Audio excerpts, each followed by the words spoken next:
দর্শক, আমরা সেই জনপ্রিয় রহিমা খালার কাছে এসেছি, যিনি আবোল তাবোল নাম বানাম করে বাংলাদেশে বিশেষভাবে জনপ্রিয়তা অর্জন করেছেন। আমরা এখন তার কাছে এসেছি, তার বাড়িতে চলে আসছি। খালা, এটা আপনার বাড়ি না? এই ওই যে এটা আমার বাড়ি, ওই যে রহিমা খালার বাড়ি দেখতে পাচ্ছেন, বিশাল বাড়ি। তো খালা, আপনার বর্তমান পরিস্থিতি কি, মানে আপনার আর্থিক অবস্থা কতটা উন্নত বলেন তো? টাকা পয়সা কেউ দেয় না, সব কমিটিরা খায়া ফেলায়। আর এই যে পুলিশরা খায়া ফেলাইছে, এসপিডিসি সাজায় খাইছে কমিটিরা। 29 বছরে 29টা টাকাও দেয়নি আমাকে, আমার বেতনের টাকাও দেয় নাই ওরা। মানে আমরা বসলে আমাকে হাতে আসবে দেয়, আমাকে বসতে দেয় নাই। ওরাই না ওরাই খাইছে, ব্যাপারটা বুঝতে পারছো? রহিমা খালা ব্যক্তিগতভাবে রাজনীতি করে, সে আলাদা দলে থাকুক বা না থাকুক, এই কারণে সে চায় যে তাকে সবাই, সব দল আপনাকে যে মানে আর্থিকভাবে সহায়তা করবে। হ্যাঁ, সবাই মিলে আমার কাছে এসে আমার সাথে দেখা সাক্ষাৎ করো। আপনি তো এর আগে বলেছেন যে আপনার প্রচুর ক্ষমতা, এই ক্ষমতাগুলো কই থেকে আসে? এগুলো শোনো, আমি একটা কথা কই, আপনি তো কোনো দলের সাথে ভালোভাবে সম্পৃক্ত না। আমি কোন দলের কাছে যাই না, কোন দলের কোন এমপি মন্ত্রীর কাছে যাই, আমি এক গ্লাস পানি খা কারো কাছে। আপনার এত ক্ষমতা আসলো কোন থেকে? এটা আল্লাহর পাওয়ার। আল্লাহর পাওয়ার। আপনার ক্ষমতা তো আপনি এর আগে বলছেন যে পুরো দেশের অর্ধেকই আপনার। এই দেশে 64 জেলার অর্ধেকই আমার। আবার আপনি বলছেন যে শেখ হাসিনারে আপনি সরকার বানাইছেন। শেখ হাসিনা আমার নামে তো বেঁচে খাইছে। আবার আপনি বলছেন আবার ওকে আমি দায়িত্ব দিয়েছিলাম, কিন্তু ওই দায়িত্বের কাজ পালন করে নাই। পালন করে নাই। আচ্ছা, আপনি পড়ালেখা করছেন কতটুকু? আমি একা একাই শিখছি, আমি বাংলাদেশে পড়া আমার শেষ। মানে একা একা পুরো এই বাংলাদেশ শেষ করে ফেলেছেন। বাইরে রয়েছে তো। আর যদি স্কুলে পড়তেন খালা, আর কলেজে পড়লে তো আপনি দেশ কিনে ফেলাইতেন।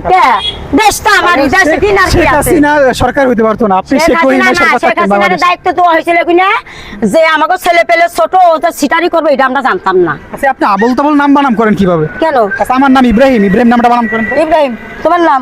তোমরা পদবী কি? ইব্রাহিম মিয়া।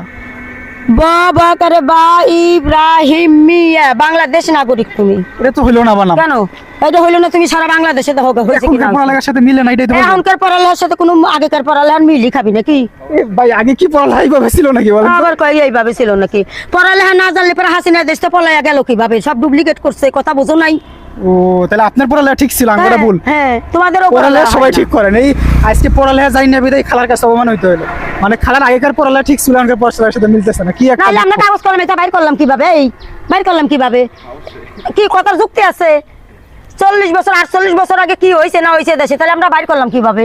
এইভাবে পড়ালেখা করে বার করছেন। এই তো কাগজ কলমে বাইরে হলো কিভাবে? আর সঠিকভাবে পড়ালেখা করলে বাটা মাটা যা দেখতেছেন না, এগুলো সবই এগুলো আমার। সব আপনার হইতো না? আমার হয়ে যেত কি? আমারই তো। কি এগুলো সব কয়? আপনার। হ্যাঁ, এখন আমি যে আপনার সাথে যেভাবে ব্যবহার করলাম, আমার যাইতে দিবেন বাড়ি পর্যন্ত? কারে? আমারে। এই তুমি হুন্ডা এসে হুন্ডাও আমার।